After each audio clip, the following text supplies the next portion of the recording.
Islamic T V میں خوش آمدید۔ السلام علیکم۔ کوئی بھی پریشانی اگر آپ کو آ جاتی ہے تو اس میں آپ فوراً 5 دعائیں پڑھ لیا کریں۔ اللہ تبارک تعالیٰ کے حکم سے ہر پریشانی ختم ہو جائے گی۔ اور وہ 5 دعائیں کیا ہیں سماعت فرمائیے۔ بسم اللہ الرحمن الرحیم۔ دعا نمبر 1، اللہم اغفر لی۔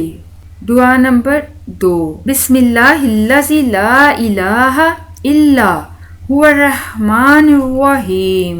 دعا نمبر 3، اللہ ربی لا اشرک بہ شیئا۔ دعا نمبر 4، حسبی اللہ و نعم الوکیل۔ دعا نمبر 5، لا الہ الا انت سبحانک انی کنت من الظالمین۔